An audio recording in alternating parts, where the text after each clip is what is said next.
Shalom y bienvenidos a un nuevo video de filosofía judía.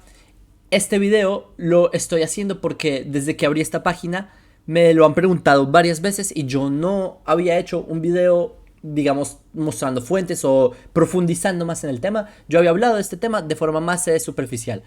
Y este es el tema del antisionismo.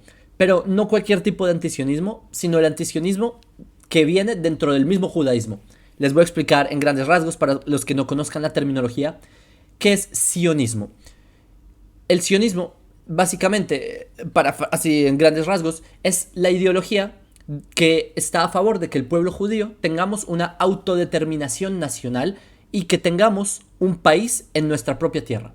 Eso es sionismo. Hoy en día ese país es el Estado de Israel. Por lo tanto, el hecho de apoyar al que el pueblo judío tengamos un país que es el Estado de Israel, eso en grandes rasgos es sionismo. O sea, pro-Israel, sionismo, como sea.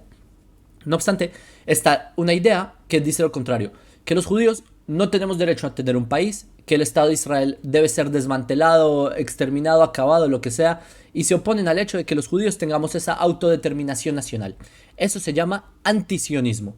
Antisionismo, paréntesis, hoy en día los, digamos, expertos en judeofobia, como el doctor Gustavo Peretnik, expertos del tema, califican al antisionismo como una forma de antisemitismo, como odio al judaísmo, porque no tiene sentido que todos los pueblos tengan derecho a un país, menos los judíos, etcétera, etcétera, ¿sí? Porque, miren, esto es un paréntesis, yo entiendo que se tengan críticas al gobierno israelí, yo también tengo críticas, ¿sí? Pero no por eso digo que hay que exterminar un país, ¿sí me entienden? Y eso es lo que dice el antisionismo, que el Estado de Israel no tiene derecho a existir. Ahora, el antisionismo generalmente se suele encontrar en los enemigos de Israel más explícitos, por ejemplo, grupos extremistas de facciones fanáticas religiosas, como por ejemplo, no sé, grupos yihadistas, ¿sí? Como Hamas, como Hezbollah y todos estos. Siendo que, paréntesis, también hay árabes que son sionistas, ahí Israel tiene tratados de paz abiertamente con países árabes que son pro-israelíes de forma abierta.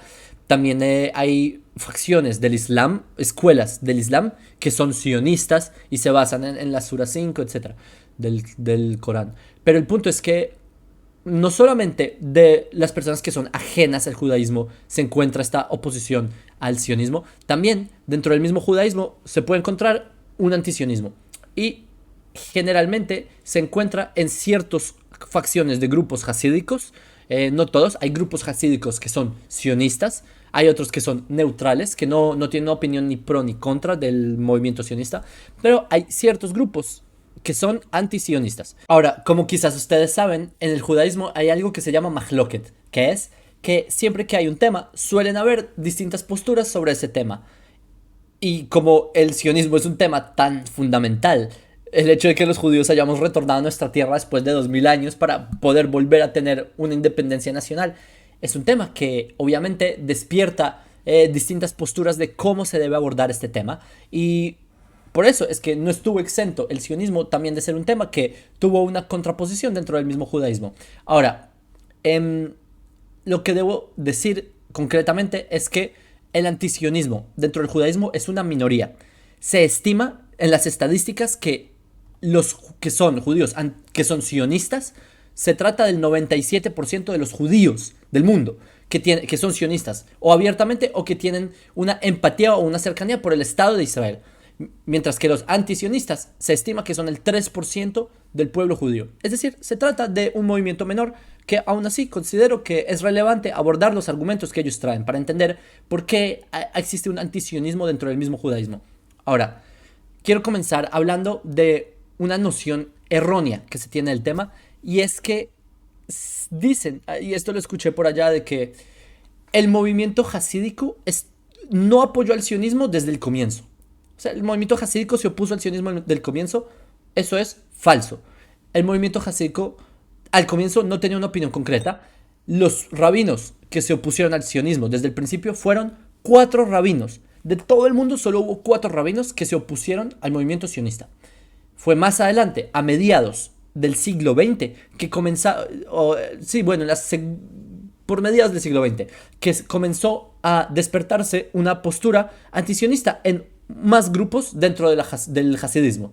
Entonces, esa noción considero que es importante aclarar que históricamente eso no es verdad, de que desde un principio el hasidismo estaba en contra, falso. Hay, mencioné, grupos hasídicos que están a favor del sionismo, que son sionistas. Entonces no es exacto. Otro tema es que hay grupos como grupos hasídicos como la Hasidut de Satmer, que es un grupo hasídico que debo decir también que se tiene una noción errónea de lo que es Satmer. Quizás, no sé si ustedes han visto fotos de personas que son como vestidos como el estereotipo judío, barba, peyot, un shtraimel, sí, un sombrero, lo que sea, abrigos negros, y que tienen banderas de Palestina y están protestando, o los entrevistan y ellos dicen, no, Israel tal y tal cosa, eso no es judaísmo, lo que sea. Señores, no confundan Satmer, porque Satmer, sí, hay facciones que son más extremas de Satmer que hacen eso. Hay ciertas personas de Satmer que participan en este tipo de marchas, pero en general, Satmer no es tan extremista como se suele pensar. Lo que sí es que Satmer, a pesar de como un grupo hasídico, sí es antisionista, lo que ellos más que todo discrepan es con el hecho del laicismo de Israel. Esto, paréntesis, tengo amigos Sadmer de New York, ¿sí? Yo abiertamente sionista, ellos abiertamente expresándose que no apoyan un gobierno laico, ellos también admiten que tienen una cierta empatía por el hecho de que Israel es un país de judíos, etcétera, etcétera, pero sí discrepan con los fundamentos de que el Estado de Israel sea laico, etcétera. A propósito, el nieto del rebe de Satmer fue oficial del ejército israelí cuando yo estaba en el ejército. Él sirvió paralelo a mí, solo para que lo sepan.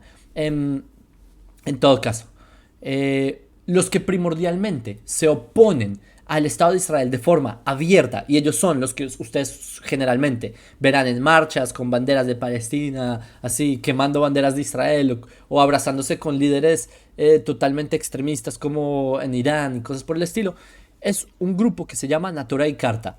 Es un grupo que se estima que son 5.000 personas en todo el mundo, es decir, es una minoría de la minoría, siendo que los judíos se estima que estamos alrededor de los 14 millones de judíos en el mundo, así que se trata de una ínfima minoría. Según los datos estadísticos de la ADL, se estima que solo son 100 personas de Satmer que son activos en este tipo de marchas, en este tipo de actividades públicamente antisionistas. Que los demás, aunque son antisionistas, no son públicamente activos, sino que son ideológicamente, se oponen a esa idea. Entonces, solo quería aterrizar un poco los datos para que vean que en verdad no es tan dramático, porque yo he escuchado eso de que no, los verdaderos judíos se oponen a Israel. ¿Por qué verdaderos judíos? Porque tienen el estereotipo judío ashkenazí, judío europeo, las vestimentas que surgieron a partir del siglo XVII, que es ponerse un shtraimel y peyot y barba y un abrigo. Esos son los verdaderos judíos. No, el 97% de los judíos son sionistas y se trata de una ínfima minoría los que tratan estas temáticas de forma activa. Hasta aquí. Otro detalle, hay un pasaje del Talmud, hay una sugia, un midrash, se podría decir, en el Talmud, en el tratado que tuvo, en página 111, que es uno de los fundamentos en los que se basan estos grupos antisionistas.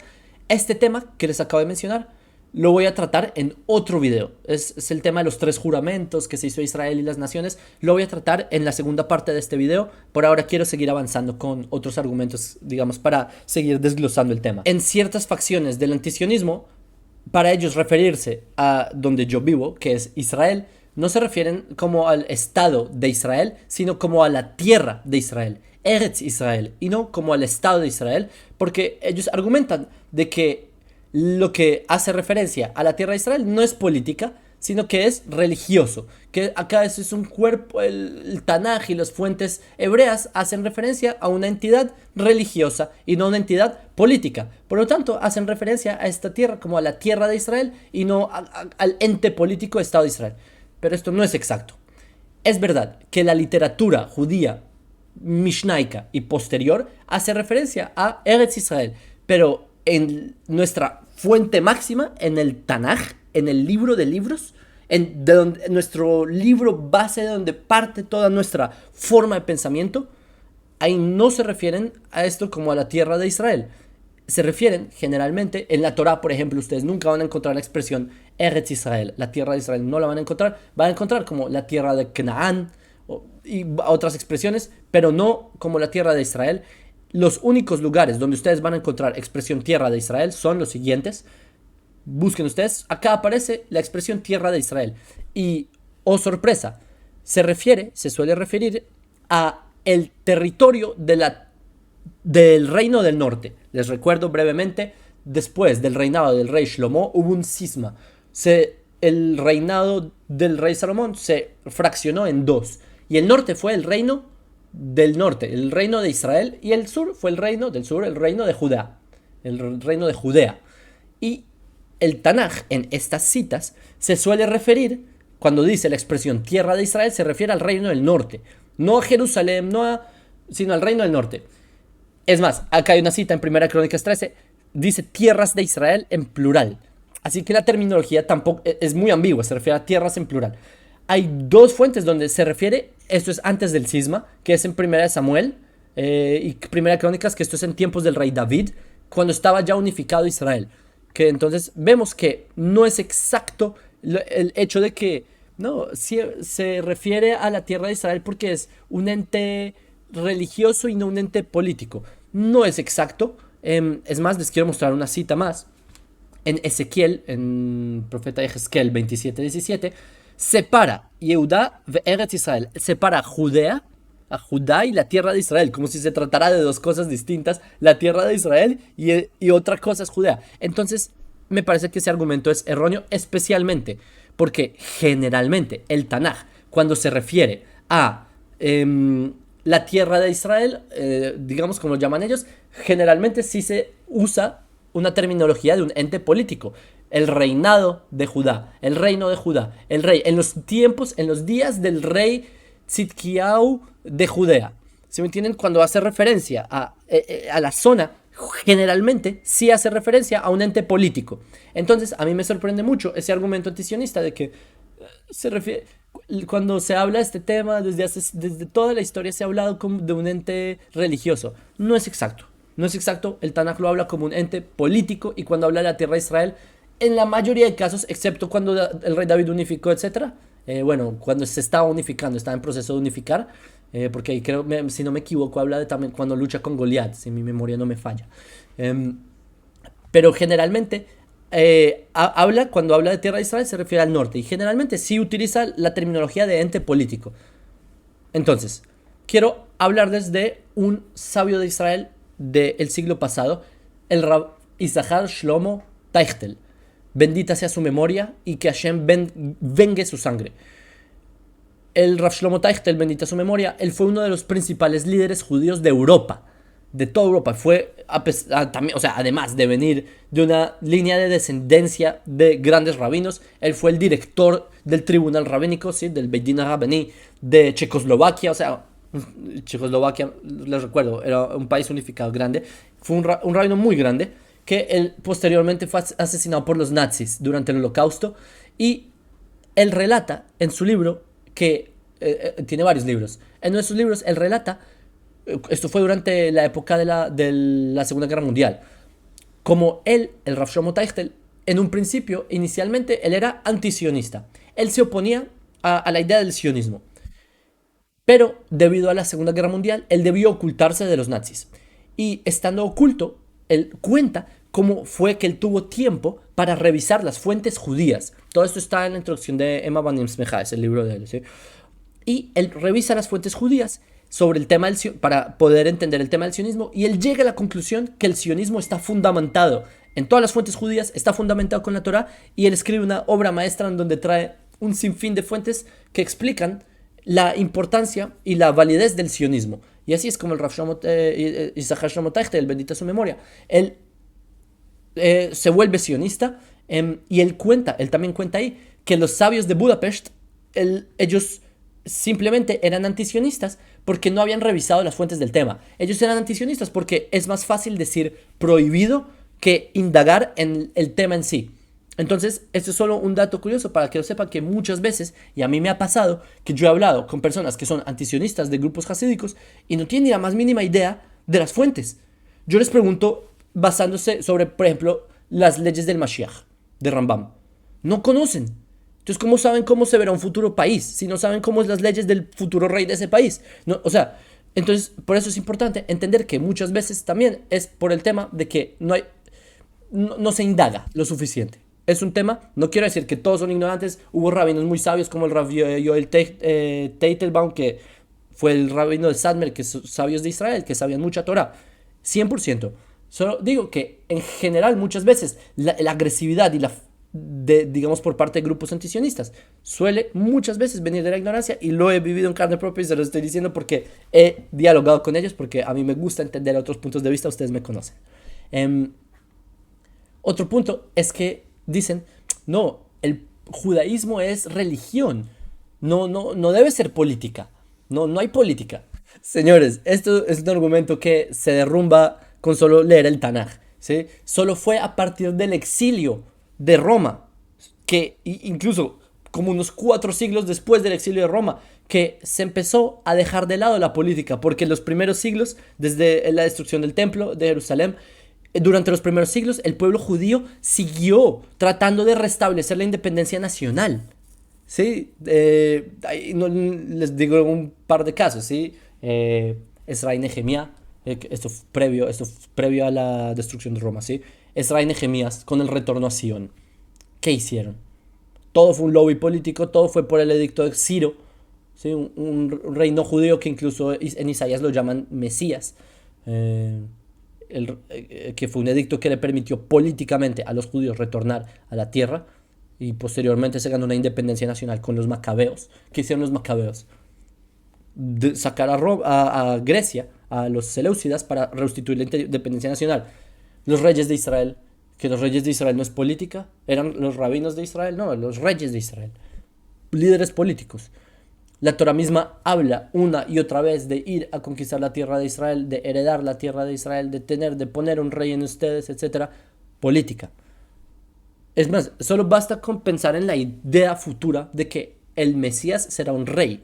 Es la idea que el judaísmo siempre ha tenido sobre el Mesías. Un líder político, Melech HaMashiach, el rey Mesías. Un rey es un cargo político. Esa siempre ha sido la aspiración judía. Así que yo creo que hay un estudio de este tema que se hizo en la Universidad de Hebrea, donde salieron los grupos antisionistas. Se encontró que en este tipo de yeshivot no aprenden Tanaj, no estudian el Tanaj, no estudian la Biblia. Lo que estudian es primordialmente la Gemara, el Talmud, pero no saben el Tanaj en profundidad, ¿sí? En las yeshivot sionistas da la casualidad que estudiamos también el Talmud y también el Tanaj. Y por eso, quizás, como estudiamos el libro de libros, entendemos la idea del sionismo con mucha más facilidad. Otro punto. La Torá en sí tiene un plan político. O sea, toda la idea de que las naciones vendrán a Jerusalén. Las naciones no harán guerra entre ellas. ¿Sí? Los profetas que hablaron hacia las naciones, Goim son naciones, son pueblos. Naciones, ¿sí? No es Amim, pueblos, sino son Goim, que son naciones. Umot Olam, las naciones. Eso es entes políticos. Entonces, sí, la Torá en sí tiene un mensaje universal a nivel político, que también es espiritual. No lo digo que solo es política, porque las personas cuando piensan en políticos piensan en la corrupción que tienen allá en sus países, que hacen jugadas sucias, etc. La política que plantea la Torá es una política limpia, una política ideal que va a arreglar al mundo, etc., etc. Eso es a lo que se refiere. Otro punto es que desde mi perspectiva y desde la perspectiva de pues, muchos judíos de las escuelas que yo sigo, es que la creación del Estado de Israel representa el comienzo de la redención, por el hecho de que la definición de redención en general es que el pueblo de Israel ya no está subyugado, ya no está, o sea, puede tener una libertad nacional, y por eso es que el hecho de que los judíos podemos tener nuevamente un país significa que es el comienzo de la redención. Ahora, solo piensen esto. El sionismo como ideología plantea que los judíos tenemos derecho a tener un país en nuestra propia tierra. Mi pregunta ¿es a esto que ellos se oponen? Porque solo piénsenlo. Si futuramente los profetas hablaron de que habrá un reino judío, etcétera, que en la tierra de Israel, porque se nos da. En sí, yo creo que la idea del sionismo los antisionistas también están de acuerdo en que acá debería haber un reino, etcétera, etcétera. Simplemente que el antisionismo está en desacuerdo con el orden de los factores, porque ellos dicen que primero debe ser el Mashiach, etcétera, etcétera, y después sí se da todo este reino. Entonces acá yo creo que ellos no se oponen a la idea de que el pueblo de Israel tengamos una independencia nacional en nuestra tierra, sino que se oponen a la idea de la forma, digamos, laica en cómo se dieron las cosas estos últimos 100 años. Ahora, yo personalmente no creo, es por eso, no creo que tenga sentido que hayan personas que son observantes de Torah y se opongan a la idea de que debe haber un reino de Mesías. ¿Sí me entienden? Acá ese punto quedó claro.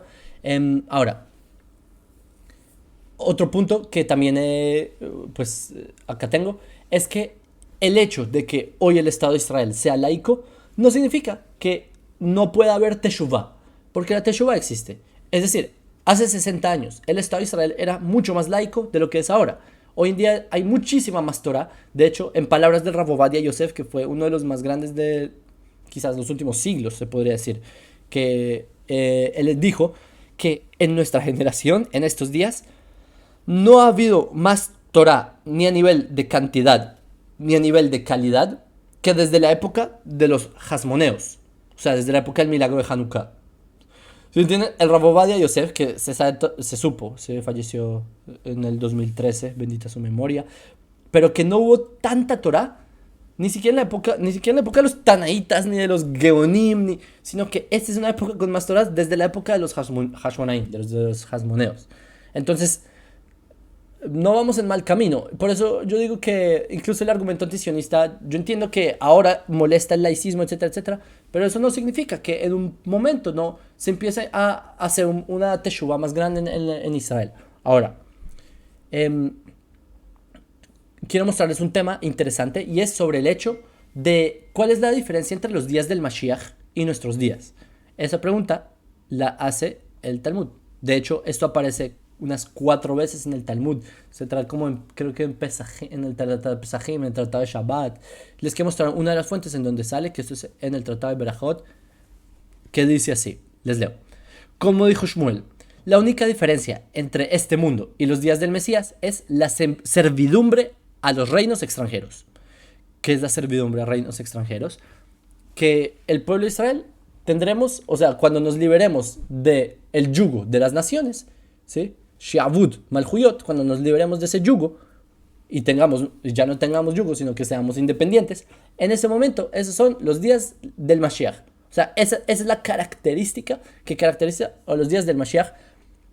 Paréntesis, esto así, no estoy interpretando, así se entiende esta misma parte del Talmud. Es más, yo quiero traer una explicación, esto lo trae el rabino David Even Israel Steinsaltz, que yo tuve el mérito de conocerlo ya como en mi adolescencia. Tuve el mérito de hablar con este gran sabio de Israel, les muestro quién es él, el Rav Adin Steinsaltz, que el sabio de Israel enorme, gigante. Cuando nos conocimos, tuve el honor de poder dialogar con él su buena media hora, que eso es un montón de tiempo porque esas personas son personas que en verdad no tienen tiempo. Y recuerdo que hablamos sobre el tema de las ecuaciones de Lorentz en la teoría del caos. Y sí, señores, este señor era un genio, no solamente un genio del Talmud y de las fuentes judías, sino que piensen, hablamos de la teoría del caos a nivel de las ecuaciones matemáticas, y él me las explicaba, en fin, un genio total. Y él tiene en su explicación del Talmud, que es una de las explicaciones, digamos, más famosas. A propósito, él es un rabino que estaba afiliado ideológicamente con el grupo hasídico de Chabad, que es un grupo hasídico Lubavitch, etc. Y como lo trae él en esa misma de la aclaración de Steinsaltz, Biur Steinsaltz en hebreo, dice que en los días del Mesías, Shebimot HaMashiach y Israel Atzmaim, en los días del Mesías, Israel serán independientes y no estarán subyugados a otros reinos. Acá lo que habla el Talmud es que con una independencia nacional es la señal de que, o sea, es como la característica de los días del Mashiach. Ahora, otro argumento en contra del sionismo por parte de esta minoría judía antisionista, y esto es un error fatal. Yo en verdad no sé de dónde se lo sacaron, y Pero yo escuché esta afirmación y es la siguiente. El sionismo plantea que si una persona vive en la tierra de Israel y es sionista, ya queda exenta de cumplir las mitzvot. Que ya no tiene que cumplir las mitzvot porque ahora es sionista y vive en la tierra de Israel.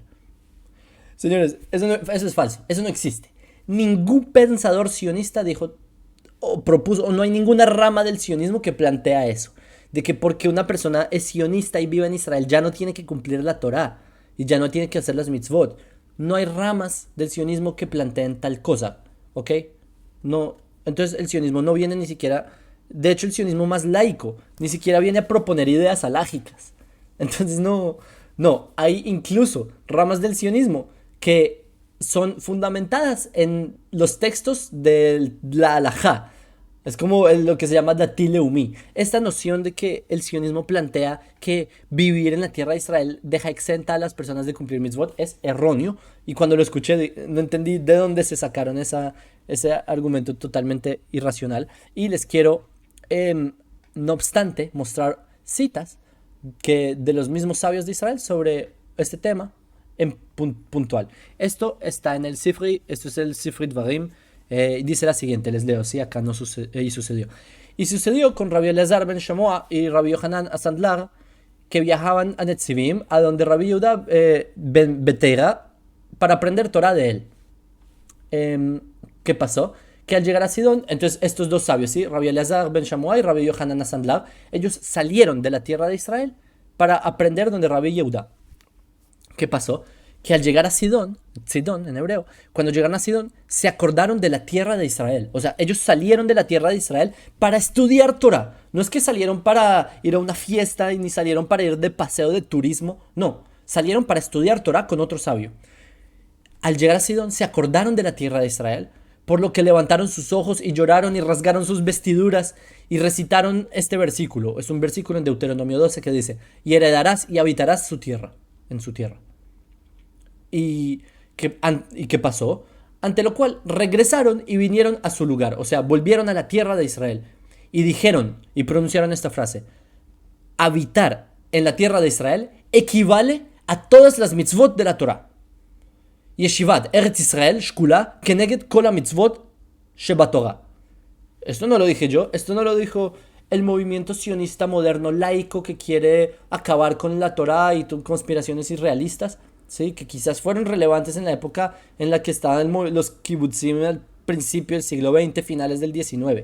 Esto es irrelevante hoy en día, la conspiración de que el sionismo quiere acabar la Torah.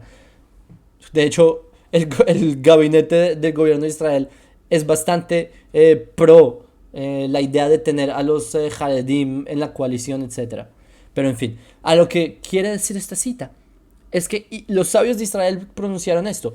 Cuando salieron de Israel para estudiar Torah, lloraron, se rasgaron las vestiduras, volvieron, dijeron, no, vale más la tierra de Israel.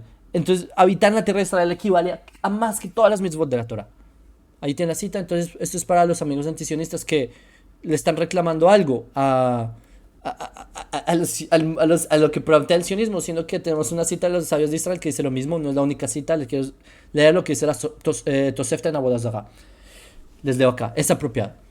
Es apropiado que una persona viva en la tierra de Israel, incluso en una ciudad donde la mayoría son idólatras, y no afuera de la tierra de Israel, incluso en una ciudad donde todos son Israel. Esto enseña que, o sea, es una enseñanza, ¿sí? Que dice acá la Tosefta que es preferible que un judío, sí se refiere a los judíos, porque los judíos somos los que tenemos la obligación de vivir en la tierra de Israel. Una persona que es no ágida, por ejemplo, no tiene la obligación de vivir en la tierra de Israel. Un judío, sí. Y dice, o sea, es una mitzvah para Israel.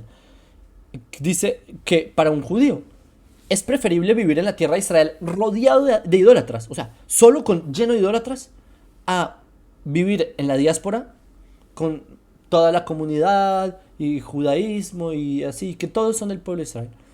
Y por eso acá continúa Tosefta diciendo, esto enseña que vivir en tierra de Israel equivale a todas las mitzvot de la Torah.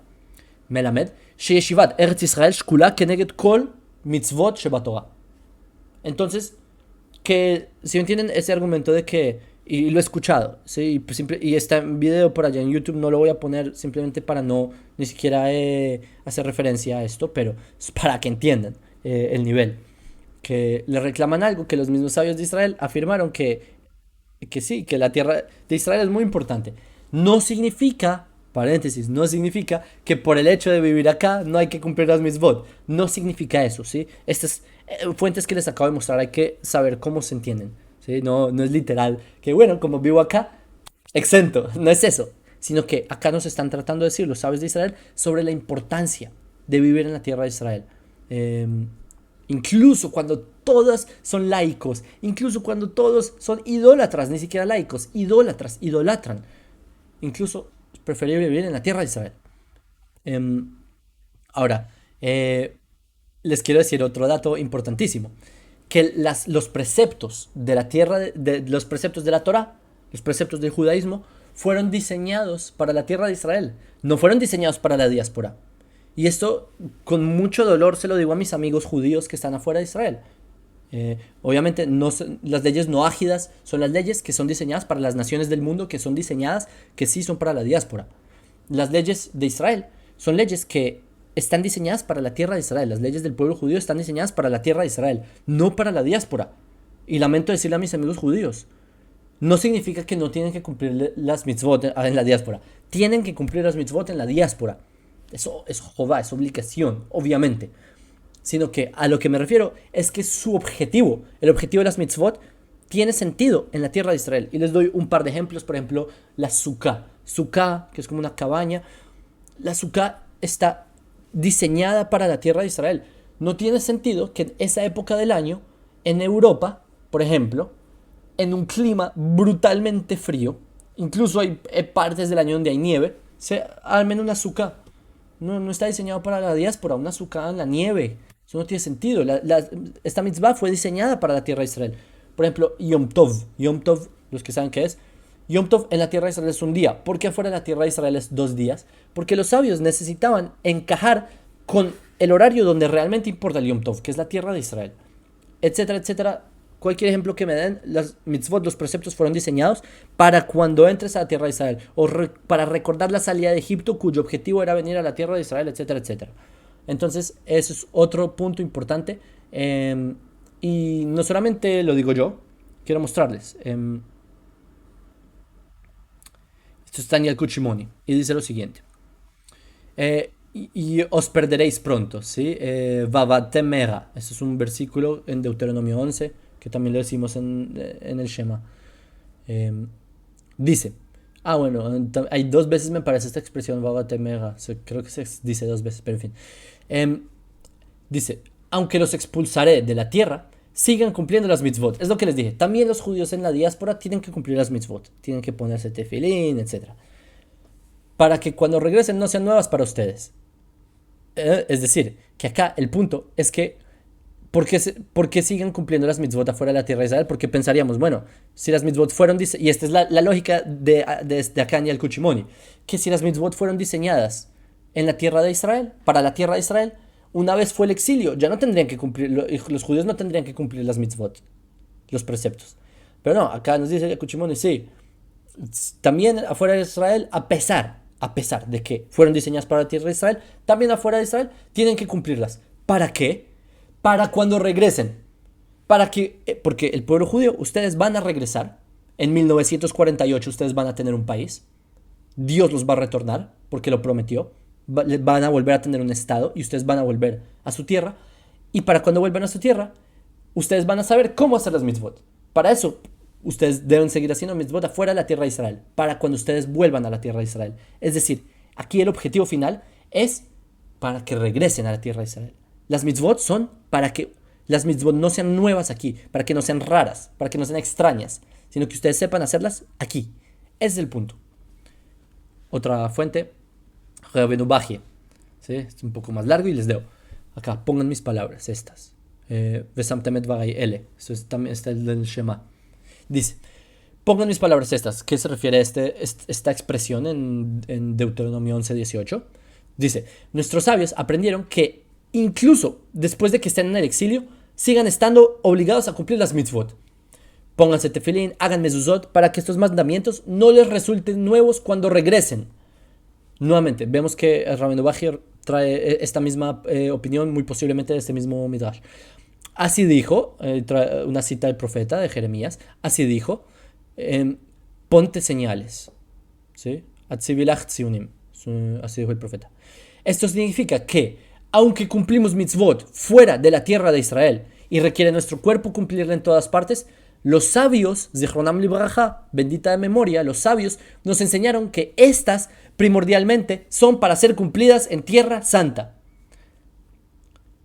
¿Sí? She'en ikar asiatam ela beretz akdusha. Señores, o sea, Rabbeinu Bachia no lo está explícito. Que lo primordial de la tierra, de los preceptos, el objetivo de los preceptos para el pueblo de Israel, nuevamente, los noajidas tienen sus preceptos y no tienen la obligación de la tierra de Israel. Los noajidas tienen la obligación de las leyes noajidas, pero afuera de la tierra de Israel, porque tienen cada uno sus naciones, etcétera, etcétera. ¿Sí? El Ger Toshav es otra historia. Pero las leyes de Israel, los preceptos de Israel, tienen su primordial razón para ser cumplida en la tierra de Israel. Entonces, nuevamente, vemos como acá el antisionismo, digamos, como que ignora ideas tan importantes. Y bueno, hasta aquí voy a dejar el video. En otro video voy a explicar, voy a traer obviamente fuentes, etcétera. Hay un argumento del antisionismo de que el problema es que el Estado de Israel es laico, de que lo hicieron personas laicas, etcétera. Voy a traer fuentes mostrando de que la redención también puede ser hecha, aunque los judíos no cumplan mitzvot, aunque sean malvados, aunque todo. Eso no es lo que determina cuándo empieza la redención. Ya hablaremos de ese tema en otro video. Obviamente, no es excusa, no hay que darse excusas. Los judíos debemos cumplir la Torah, debemos cumplir mitzvot. Yo soy judío ortodoxo. Yo estoy a favor de cumplir las mitzvot, no se preocupen. Yo hago mis mejores intentos para cumplir las mitzvot. Estudio Torah todos los días, etcétera, etcétera. No es excusa de no cumplir. Aún así, la crítica, simplemente los que hacen esta crítica de que Israel es laico y por eso se prohíbe el sionismo, totalmente infundamentado. Les voy a mostrar fuentes y bueno, saldrá ese video más adelante. El próximo video, en la parte 2, vamos a hablar sobre lo que les había comentado de los 3 juramentos que se mencionan en el Talmud en Ketubot. Y bueno, hasta aquí un saludo desde Israel y alegrías.